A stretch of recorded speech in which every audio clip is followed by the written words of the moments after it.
My name is Tim Wilcox. I'm a major in the U.S. Air Force with a background in ground mobile radar, and then most recently as part of a mission crew with AWACs. My military career has recently taken me here to Monterey, where they have me in a master's degree program at the Naval Post Graduate School for a degree in National Security Affairs. So we arrived here in late August to begin school. It's a 15-month program. And when we first moved in, our landlords of our rental house told us about the Moth deal and said they were going to be spraying for the light brown apple moth. But when I looked into it, I saw, reading the papers that it was a pheromone, and it was supposed to be natural and all that. So I figured, hey, this is great, California, they're at the front line of everything environmental. This is a great way to deal with a pest. So I didn't really think much of it at the time. Wasn't too concerned. We did follow the precautions that the state recommended. That is, closing up the house at night, all the windows, and just kind of staying indoors. So we did that, and let's see, the first spraying I believe was on a Monday night back in September. I can't remember the date exactly, 10th or 11th, but it was Tuesday afternoon, the next day after the spraying, when we started noticing our son Jack having difficulty breathing. It started out just kind of slight, didn't figure much of it, and then it just progressively got worse. A lot of nasal congestion, constantly rubbing his eyes. How old is Jack? He's 11 months old at the time. Right now he's 18 months, but so he's 11 months old at the time. He's only been sick once in those 11 months, a minor cold. Just the picture of health. He's a breastfed baby. And he's great. Loves to eat. Very healthy eater. So we didn't think much of it. Thought it was a cold. We'll get through it. It got worse and worse to the point where near the end of the week, he was struggling to breathe to the point where his eyes almost, you look at him, he's just delirious, groggy, and his eyes just rolling in the back of his head. So long story short, we ended up admitting him to the emergency room at CHOMPS Community Hospital of the Monterey Peninsula. And they immediately rushed him back into one of the emergency rooms and put him on this respiration therapy, the mask with the oxygen, and giving him, I think it was albuterol, and they gave him a steroid cocktail drink. They just needed to open up his airways. Thankfully, they were able to get him breathing again. But every time they took him off the oxygen and the therapy, just went back to, the labored breathing. So they decided to admit him and keep him in the hospital through the weekend, and just regular, treatments just to get him back to normal. So he spent his first 1-year birthday in the hospital, which was real nice. But we finally got him out of there and brought him home. But ultimately what they looked at, they tested him for everything, all sorts of viruses and allergic reactions to whatever, and everything was coming up negative, and they ultimately diagnosed him at the time with reactive airway disease, which when I looked more into it, it's kind of like a catch-all diagnosis. It's an asthmatic type reaction to something. It could be anything. Everyone has different triggers. It could be something in the air, it could be pollen, whatever, but it's an asthmatic type reaction. So we bring him home, and basically we're told to treat him like an asthmatic. We're issued the nebulizer and the prescription of albuterol and Pulmicort, and we do that regularly. And unfortunately, he about a week or so later had a pretty bad relapse. His same progression, just the breathing, labored breathing. And again, my wife ultimately, while I was in classes, my wife brought him to the pediatric center there at the Presidio of Monterey, the Army clinic.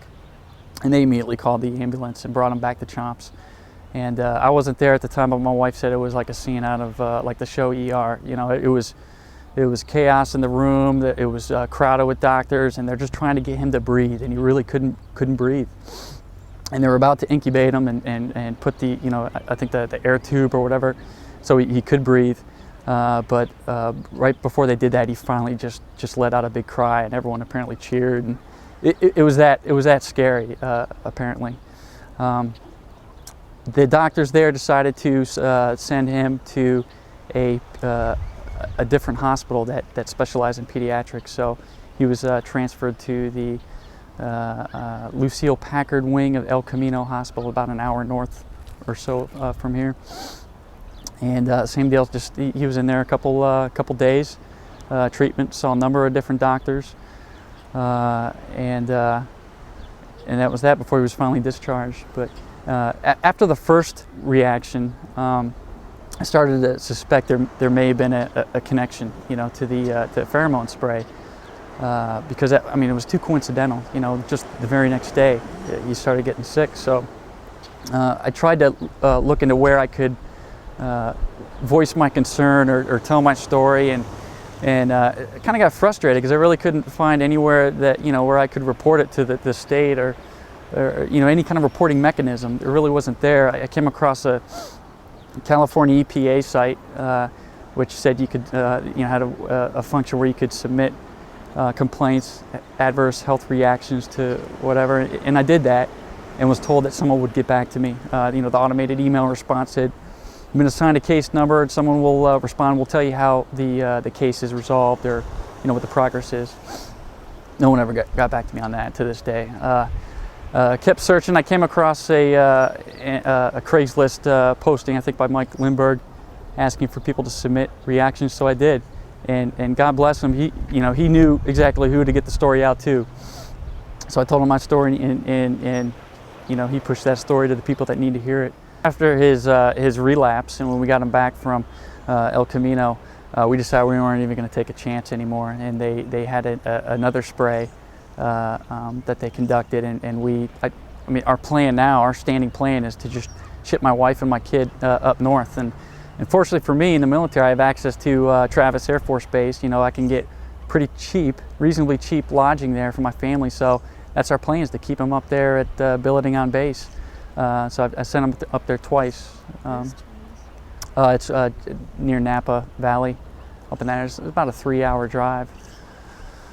And they're talking about spraying Sonoma. I know.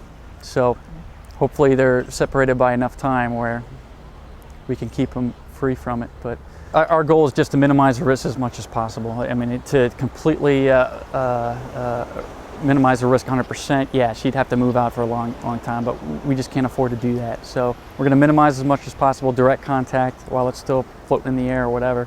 We're going to have them out of the area. But you're right, I wasn't aware of the fact that the pheromone is designed to persist in the environment for 30 days and now longer.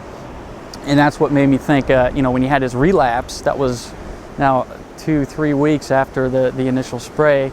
So it made me think initially, maybe the spray isn't the reason for his problem. Maybe it's something else. And I actually said that to one of the doctors at El Camino, the pediatric specialist, and she said, well, you know what, the spray very well likely could have caused it. Very well likely could have caused it, and he could just be, having a bad relapse, not fully recovered or expelled whatever he breathed in. And then also when I found out about it, the persistency, the 30-day persistency, I was pretty sure that it was a result of the spray. We don't have any of the risk factors in our family for asthma. So, like I say, he's breastfed baby. We do everything we can. We even brought him to an allergist to test him for local pollens, to see if he has any, because we're new to the area. So does he have any allergies to anything in the air? And they tested him for, everything, just about everything. And he came up negative, across the board. He has no allergies that we know of. So it's just awful that we even have to worry about this. The most frustrating thing for me, though, is that you feel a sense of powerlessness. As a first-time father, you do everything you can to protect your kid, and for something like this to happen, and you to have no control over it, it's not a good feeling. And the fact that not one person from, I mean, I reached out to a bunch of different people, you know, through Mike and the Cal EPA. I sent a letter to Governor Schwarzenegger. I even drafted up a letter and sent it to Maria Shriver. You know, you go to her website and she touts public health, and she even says, you know, she's a huge proponent of military families. So I figured, hey, here's someone that might respond. Not one response from the state, not one. Not that I'm expecting them to bend over backwards to get in contact with me or anything, but you know, here's an application of a pheromone which they've admitted has never been tested on humans in the aspect that has been administered. So the fact that there is a possible case now with my son where there is an adverse reaction, and it may make someone think that, well, you know what, maybe this isn't a good idea. I figured the state would jump all over that and look into it, but the complete opposite is true. You know, in essence, I feel like they've turned their back on me. They really don't want to know. They're so dead set in their ways. They just don't want to know of any possibility that this could be causing harm. It's tough. You know, you feel frustrated. I like to still hold out. I still believe in people are ultimately good at heart. You know, but unfortunately, just the nature of government politics, special interests, and everything really come into play.